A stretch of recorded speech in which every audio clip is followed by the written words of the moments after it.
Abu Daud, nomor hadis 1258. Salat sunnah yang terkait mungkin waktunya dekat dengan salat fardu yang 5 waktu itu, ini dibagi 2 bagian. Ini teorinya supaya dipahami dengan baik ya. Ada yang disebut dengan salat rawatib. Apa artinya rawatib? Kalau tidak tahu katakan. Baik.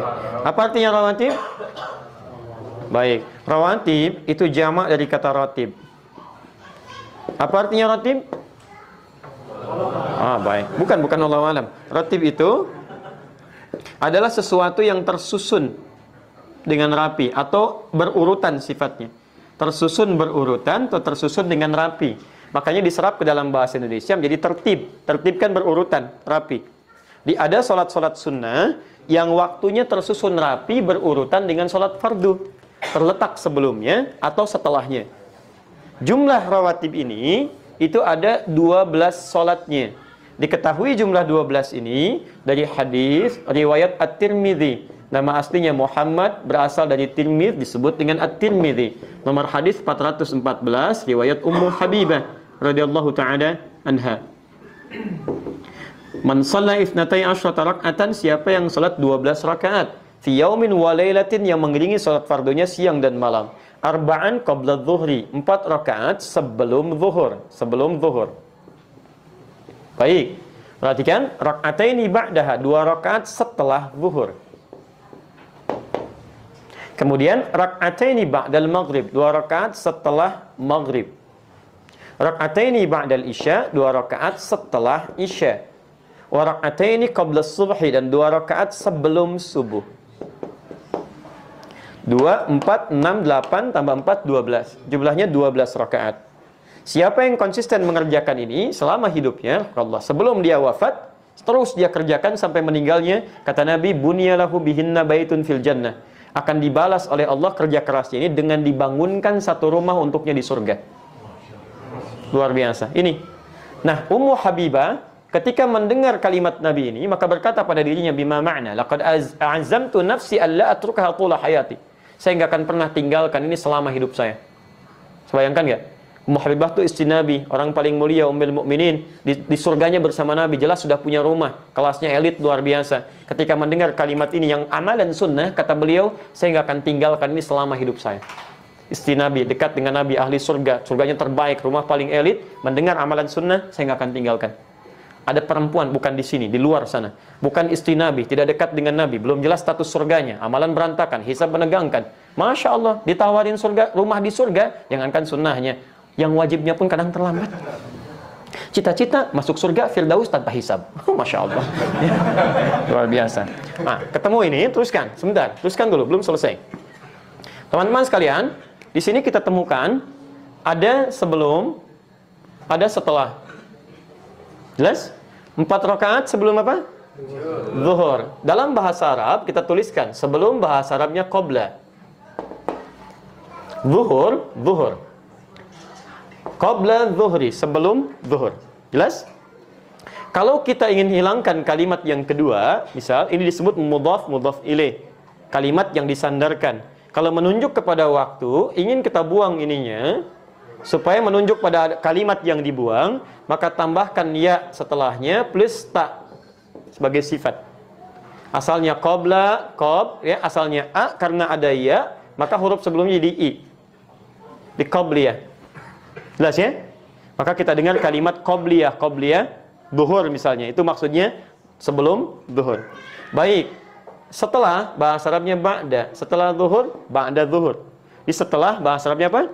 Ba'da. Kalau Anda sudah mengucapkan ba'da, jangan diucapkan setelah lagi. Itu 2 kata yang berulang sama. Paham ya? Kita ketemuan yuk. Kapan? Di mana? Di Masjid Indonesia. Kapan? Udah setelah ba'da asar deh. Setelah ba'da asar. Jadi kalau sudah setelah, itu ba'da. Tidak perlu menyebutkan keduanya lagi. Jelas ya? Ba'da zuhur. Hilangkan zuhurnya, muncul ya dengan ta'nya. Dikenal dengan ba'diyah. Paham sampai sini? Baik, saya simpan dulu ini. Jadi sebelum, bahasa Arabnya apa? Qabla. Setelah? Ba'da. Baik, ketemu kalimatnya. Sekarang lihat. Ini 12 salat ini disebut apa? Rawatib. Kenapa disebut rawatib? Karena susunannya teriring langsung dengan salat fardu. baik sebelum atau setelahnya, dan punya fungsi melengkapi sholat fardu. Jadi yang kurang di sholat fardu dilengkapi oleh ini. Nah, ada sholat ini di luar yang ini yang rawatib disebut dengan mutlak. Mutlak, sifatnya ditunaikan, terdiri dari dua waktunya. Satu, ada yang memang berdekatan dengan sholat fardu, tapi dia tidak punya fungsi menyempurnakan sholat fardu. Fungsinya fungsi sendiri, terpisah dari yang fardu. Cuman waktunya berdekatan. Contoh, asar. Asar ini ada sunnahnya mutlak 4 rakaat. Ditemukan di Abu Daud nomor hadis 1257. Riwayatnya Ibnu Umar radhiyallahu taala anhuma. Ya, kata Nabi, rahimallahu ra'an shalla qabla al-'asri arba'an. Allah merahmati seseorang yang bisa salat 4 rakaat sebelum zuhur. Paham? 4 rakaat sebelum asar. Baik, 4 rakaat sebelum asar. Saya ralat 4 rakaat sebelum asar. Ini masuk kategori salat apa? Mutlak. Paham sampai sini? Baik, ada juga yang waktunya terpisah jauh dengan salat fardu. Misal tahajud, qiyamul lail, salat duha, ya, salat wudu, salat tahiyatul masjid, salat di belakang makam Ibrahim. Maka ada salat yang kedua yang sifatnya terpisah jauh waktunya dari salat fardu. Di antara salat mutlak juga yang berdekatan waktunya dengan salat fardu, tapi dia mutlak bukan rawatib, adalah qabliyah maghrib.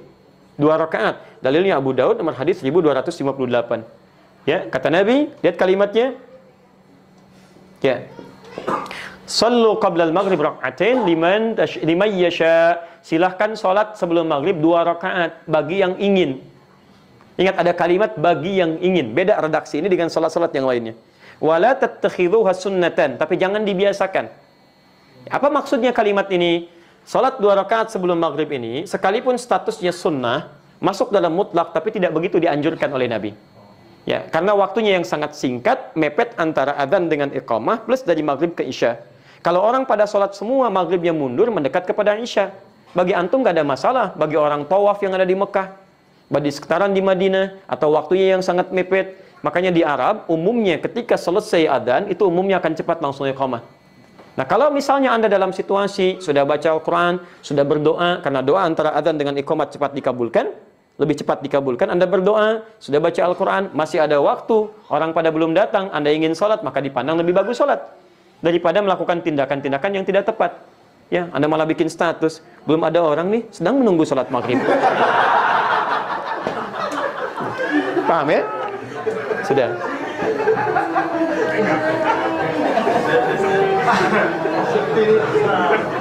Dah. Baik. Saya tanya sekarang. Sudah?